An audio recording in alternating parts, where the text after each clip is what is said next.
ഞങ്ങളുടെ മിക്ക വർഷങ്ങളും ആരംഭിക്കുന്നത് ഇതുപോലെ എന്തെങ്കിലും മധുരം പങ്കുവെച്ചുകൊണ്ടായിരിക്കും. കാരണം എന്താണെന്നറിയോ? ഞങ്ങളുടെ ആകെയുള്ള ഒരു ആങ്ങളച്ചെക്കൻ്റെ പിറന്നാളാണ് ജനുവരി 3-ന്. അപ്പോൾ പിന്നെ അങ്ങനെയാണ് ഞങ്ങളുടെ ആഘോഷങ്ങൾക്കൊക്കെ തുടക്കമാവുക. മേമ മാത്രം വലുതാവുന്നില്ല, ഞങ്ങളൊക്കെ വലുതായല്ലോ. അതാണ് ഈ പറഞ്ഞ വർത്താനം. അല്ലെങ്കിലും കുഞ്ഞുങ്ങളൊക്കെ എത്ര പെട്ടെന്നാ വലുതാവുന്നത്. ഇക്കൊല്ലത്തെ ആദ്യത്തെ ചക്ക ഉപ്പാൻ്റെ പറമ്പിലുണ്ടായതാണ്.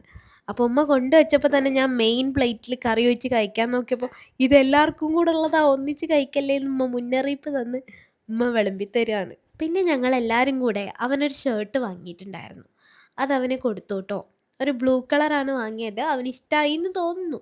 ഇട്ട് നോക്കിയപ്പോൾ നല്ല ഭംഗിയൊക്കെ ഉണ്ട്. ചെക്കൻ അത് പോയി ഇട്ടിട്ട് വന്നു.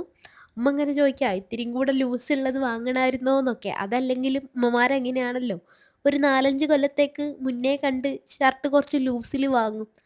അത് പക്ഷേ ഇപ്പോഴത്തെ പിള്ളേർക്ക് പറ്റത്തില്ലല്ലോ, അത് ഇവർക്ക് അറിയില്ലല്ലോ. അതുകൊണ്ട് എന്നെ കൊണ്ട് ഇങ്ങനെ പിടിപ്പിച്ചൊക്കെ നോക്കുമായിരുന്നേ. സൈലബൻ വേണം സൈലബൻ വേണം എന്ന് കുറച്ചായി പറയുന്നത്.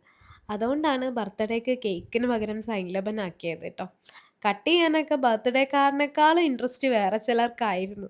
വീഡിയോയിൽ നിങ്ങൾ കാണുന്നുണ്ടല്ലോ, ഇത്തിരി സമയം തരുന്നുണ്ടായില്ല. വേഗം മുറിക്കാം വേഗം മുറിക്കാം, ഞാൻ മുറിച്ച് തരാം എന്നൊക്കെയുള്ള ഡയലോഗുകളായിരുന്നു.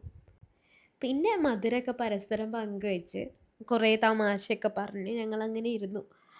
ഇവനൊരുപാട് കാലം ആരോഗ്യവും ആയുസ്സും ഒക്കെ ഉണ്ടാവട്ടെ അല്ലേ.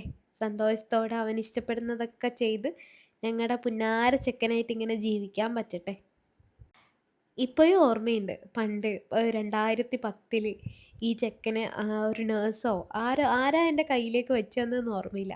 എൻ്റെ കയ്യിലേക്ക് വെച്ച് തന്നത് ഒരു മേഘക്കുട്ടനെ പോലെ, ഒരു പഞ്ഞി പോലെ ഇരുന്ന ചെക്കൻ. അതിങ്ങനെ നീണ്ട് വളർന്ന് പടർന്ന് പന്തലിച്ച് ഇങ്ങനെ വലിയ ചെക്കനായിട്ട് മുന്നിൽ നിൽക്കുമ്പോൾ വിശ്വസിക്കാൻ പറ്റുന്നില്ല. ടൈം ഫ്ലൈസ് എന്ന് പറയുന്നത് എത്ര ശരിയാല്ലേ. ഇവിടെ ചിലർക്കൊന്നും സൈലബൻ തികഞ്ഞിട്ടില്ല.